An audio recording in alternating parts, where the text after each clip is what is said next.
Yeah, first, congratulations to both our men's and women's basketball teams and Coach Johnny and her staff. And I know they're getting ready to head out, if it, or maybe already head out, and we wish them the best of luck. And obviously celebrate with Bruce and his staff and his team on an SEC championship, which those are hard and very difficult to come by, and to see them be able to pull that off and celebrate with the Auburn family Sunday in Nashville was an incredible experience, and just thrilled for him. He's a dear friend, and just really happy for them. And if I were picking a bracket, I would pick them all the way through. So just pulling for them and I know our team will be excited to watch them from here since they're so far away. But wish them both very, very successful trips to where they're going. We're already in practice 7. Today will be practice 7, and really been encouraged by the energy and effort and passion that's been shown by both coaches and players. I think the preparation that our coaches have put into planning the meetings and the walkthroughs and the practices has been very productive, and I love what I see from those aspects. Execution's got a ways to go, as expected, but really encouraged, and now hopefully starting with the practice 7 today, and then practice 9 on Saturday, we'll hopefully start seeing some of the execution clean up. I don't know if I mentioned we're doing a little something different with Thursdays or basically OTAs, where it's just totally teach, no pads, and really loved last Thursday. Just we got so many young kids, and just the us being able to just coach and just teach, teach, teach. I think those are going to be beneficial Thursdays for us, and then be more physical on Tuesdays and Saturdays as we continue through spring practice. We're in our teaching lessons. My series is Words from a Father.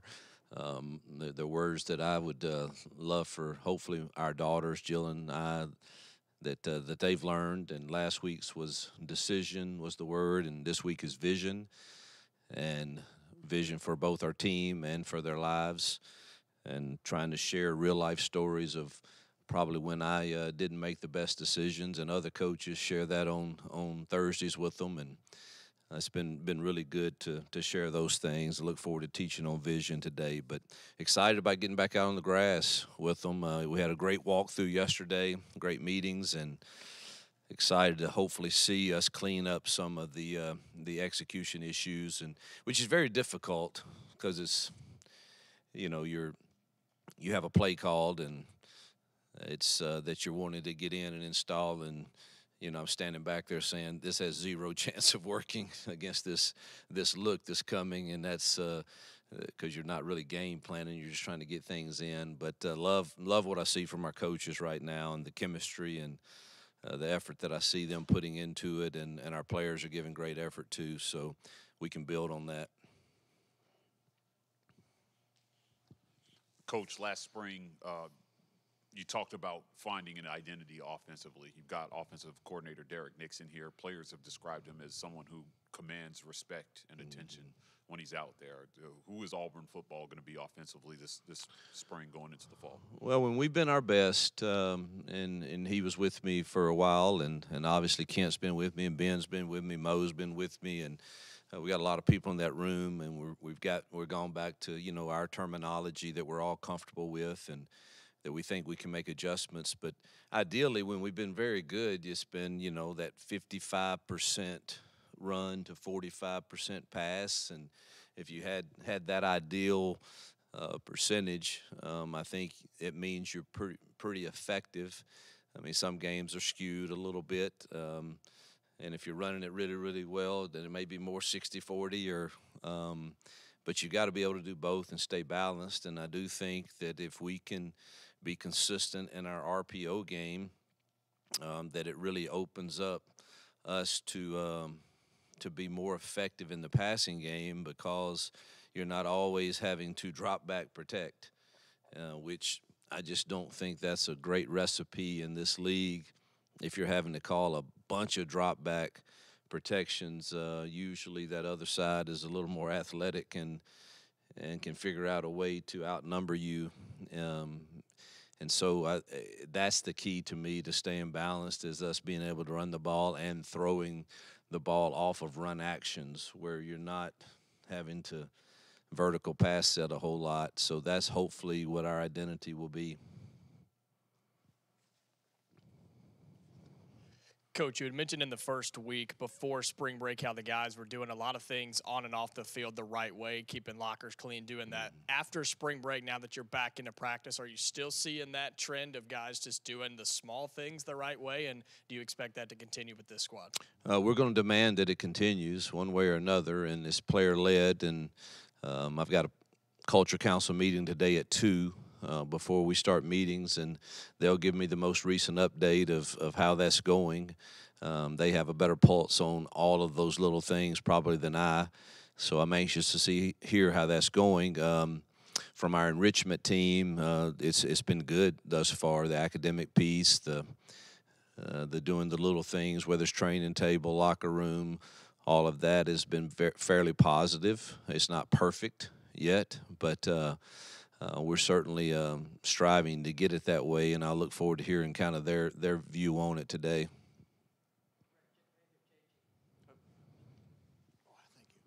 Hey, Hugh, question on your quarterbacks. What have you seen from them so far, both production on the field and also leadership? Leadership has been really good. It's been inconsistent. We've had a couple of practices where the wind was like tough situations to throw in, but I think we've got to improve just our decision making has not been exactly what I want it to be just yet, but boy, they're hungry to learn. Peyton's have been pretty good. The other 3 are, it's new to a lot of them. They're getting thrown into the fire against a lot of different looks that our defense is presenting. But I love the way they're approaching it. They can't get enough meeting time. They want to learn. They want to be effective at it. I think there was in our tempo period the other day we were really good. Then when we got into the second and long, third and long, we struggled. Some of that had to do with protection issues too, and us not winning in certain routes, and sometimes our quarterback's eyes were hanging too long and not going through the progressions as fast as it needed to go. So we've got some improvement to do there, but fairly pleased to this point, really with all 4 of them. Walker is obviously swimming. Everything's brand new to him, but boy, he shows flashes, as does Hank and Holden too at times. But Peyton is still the most consistent probably and should be. He's had the most reps and the most understanding of what defenses can do to you. Hugh, Ken Austin has been with you a while now, been loyal, came from Liberty for an off-field thing. How good is it to have him back on the field and coaching quarterbacks, and what does he bring to you? I think he's the best quarterback coach I've ever been around, and just he adds such value to.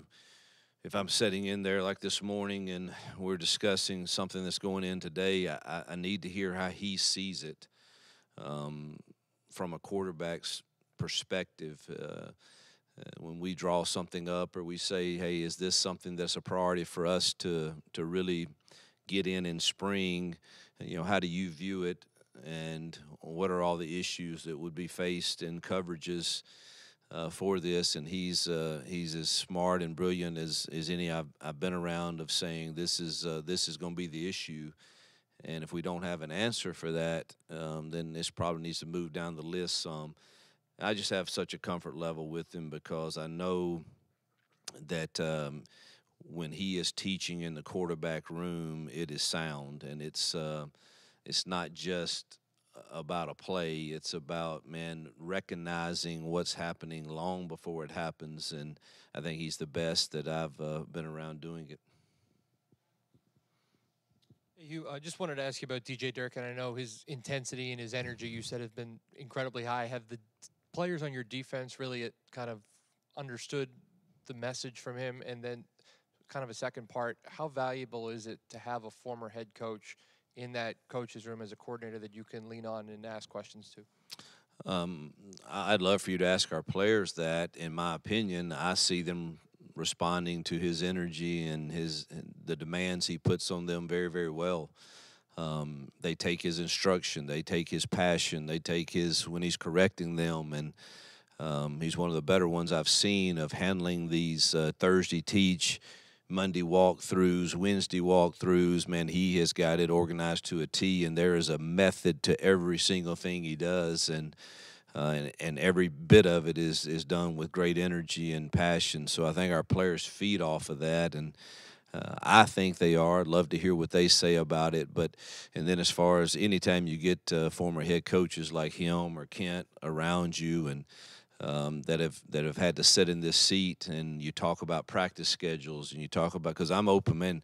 Just because I've practiced a certain way all the time, it doesn't mean it's the best, and I'm open to new things. So hey, DJ, what did y'all do? And then Nick's comes from some programs that have had winning seasons too. So what's the best practice format that we can come up with to get us where we want to get in spring ball? So it's really valuable to have those kind of guys around you. As you mentioned, you've got a lot of guys going through their first spring here, and I know you're not even halfway through, but are there any of them that have caught your eye here early on?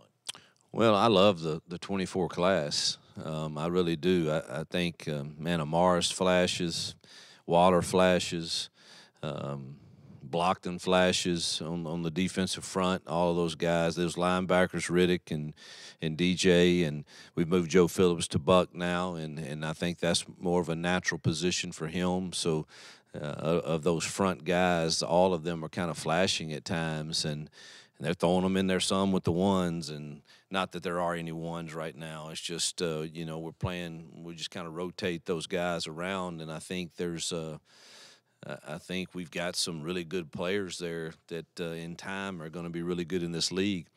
Offensively, Cam Coleman continues to show up, and I think Camden Brown and Sam Jackson and Robert Lewis have improved that room along with the ones that we have currently. So several are starting to flash. The secondary guys that we signed last year, many of them, whether it's Tyler Scott, we know Ken Lee's played a lot of ball already for us, and Colton Hood is really showing up also. Sylvester Smith, so we're excited about those young guys. Hugh, what's the next step when you start getting into scrimmage situations, doing those things? What are you looking for out of your team on both sides of the ball?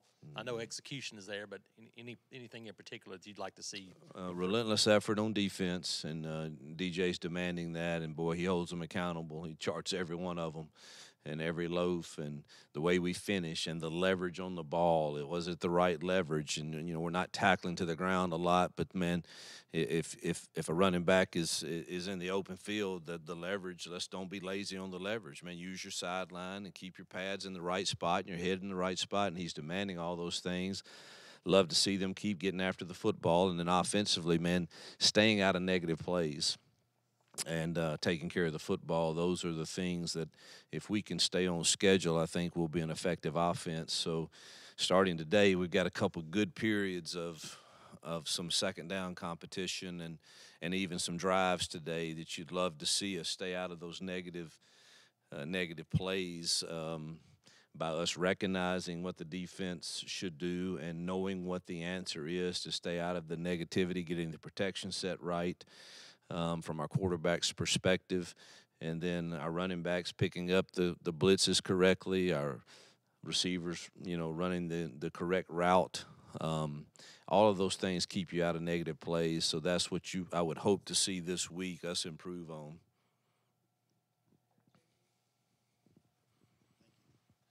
Hugh, you said earlier you're going to talk to your kids later today, and one of the things you're going to talk about is some things maybe you weren't stoked about, decisions you made in your life that you weren't stoked about. I think showing that kind of vulnerability is really cool. Talk about why you think that's important. Yeah, I've just been I've done that since I've been at Liberty, and just I try to give real life examples. Last week's words was decisions, and ultimately, man, the quality of our decisions will determine the quality of our life. We can say it however you want, but that's just the facts. If the number of quality decisions you make, usually you're going to like the quality of your life. And I'm following that up now with vision. And if we could ever grasp a great vision of what do I want my life to really look like 10 years from now? Let's take football out of it first. And what do I want that to look like? What kind of home do I want to live in? Does it involve a wife and kids? Is it family? And so what do I want that to look like? And then, therefore, that should be the GPS. They didn't know what a GPS was. I had to tell them. I went through the whole deal. Look, when I started recruiting, I used to have the old map. I mean, a real map. And you, man, all right, I drive this road, and then I get to this town. And then when you get to the town, guess what you did? You stopped at the convenience store, and you said, hey, where's the high school?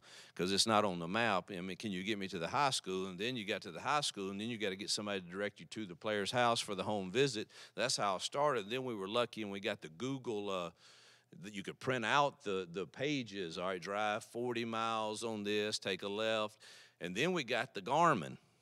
That's really when I lost them from the GPS. I said, but man, we thought we had made it when we got to put the Garmin up on the dash, and it would take you to the place. But when you had that, you put in the destination first, and then it gave you the directions to get there. And that's what I'm trying to get to now. We've talked about decisions. Now, all right, what is the vision? Then that should be your GPS for the decisions as you think backwards. I kind of told them a somber story a little bit about, I don't know how many of you are blessed to have parents still alive, but some in our room still have them, some do not. I'm fortunate to have mine, but they are getting up in age.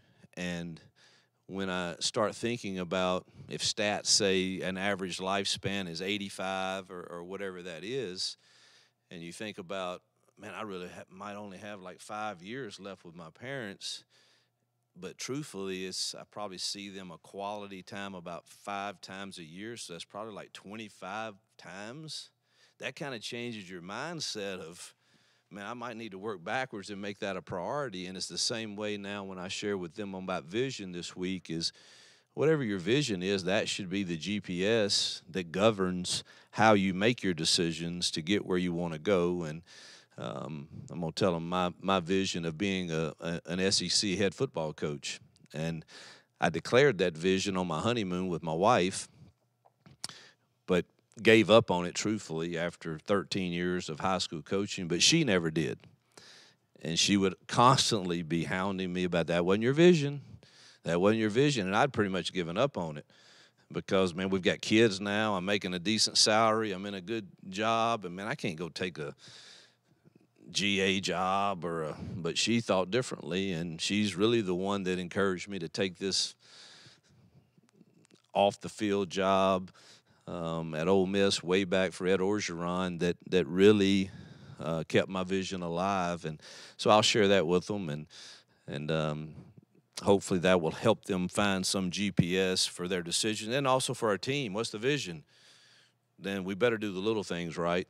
I think about John Wooden, who maybe the most dominant in college sports, the 7 national championships that they had in a run there. But you asked Bill Walton what the most important thing was, and he said day one he told him how to put socks on. He told him how to lace his shoes. He told him, and if you asked him after he got through what he missed the most, he said, I miss practice. You asked Kobe Bryant what made him so great, he said, I never got bored with the details. And so if you really want the vision to be something, then we better work backwards, and those decisions have to match it. Coach, going back to the run-pass ratio, you said you'd like to have 55-45. Your quarterbacks have averaged over 400 attempts just about per season. You fell short of that last season. What does that look like this season with that run-pass ratio that you want? Well, again, I wanted to get it back to what it's been everywhere I've been, and I'd love to see us at the end of the year have 3,000 yards passing or more, and yeah, well, we can get there. Got to get those receivers right, but we can get there, and if we can get to that point, and then obviously the rushing hopefully is well above that, that ratio would sure be helpful. But we're still in the recruiting mode to try to continue to build the roster, and that's going really well for us in 25, I believe, for that class. And when you get the roster right for our system, I think it's going to be easier to achieve exactly what you're referring to. You started talking about the basketball teams to begin, and I'm interested because you were in Nashville Sunday to wish them well. And I know it's different sports, but from a teaching perspective, is there anything that you can take from this Auburn basketball run, the way they play together, that you can implement with your group? I'm anxious to. I called Bruce yesterday. It was his birthday also, and said, "Man, when we get time, I want me and you are going on a 2-night golf trip, and I need to hear because the appearance is that, man, they really enjoyed playing together, accepting their role, whatever it was. In this day and time, you don't see that all the time. And he has done something very right, along with, I'm sure, the leadership of the team, to get them to that point and to see them enjoying what they do so much. And boy, like Dylan Cardwell, I mean, the guy just enjoys every minute he has on the court. I'm sure he would want more, but, man, I mean, every minute that he got, you could just see his enjoyment of that. And so Bruce has done something right, and I look forward to – we're going to take a trip to play golf somewhere together, and at night he's going to share with me his insight to it. Yeah, you mentioned recruiting. How do you think it went for the Junior Day Saturday? And also, tell me a little bit about the setup you had out front. It was kind of unique and new, and how do you think that atmosphere had a positive effect on those guys? Well, we're just trying to present who we are at Auburn and what our culture wants to be, and our fit is not for everybody probably. And I tell every one of those that I meet with, ultimately it's your job to decide if we fit with you, and it's our job to decide if you fit with us. And I think that's big. And I'm always evaluating during those times, whether you're a 5-star guy, a 4-star guy, 3-star guy. I've had a lot of 3-star guys end up being our best players and best teammates. And it's really interesting to me to watch in this day and time when you have them here. Does that 5-star care to go and watch Indo, or would he rather stay on his phone somewhere? And all of those things I evaluate, and that says something to me, right, wrong, or indifferent. And I'm not saying I'm always right, but you're evaluating that because you want the right fit on both sides, and I'm sure they do also. But I thought last week was phenomenal. I thought Bianca and her staff had great ideas of like what you referred to with our after practice get together, and I thought Will and Kenyatta and our personnel team did a great job too of spending quality time, getting to know the kids, and then give us an evaluation of not just what their film says, but what the time together says. So I thought the whole week went good. We've got another really good set of players. Well, there's some good ones here today, and then Thursday, and then Saturday will be some more good ones. I don't think it's as many as last week, but nonetheless, some good players.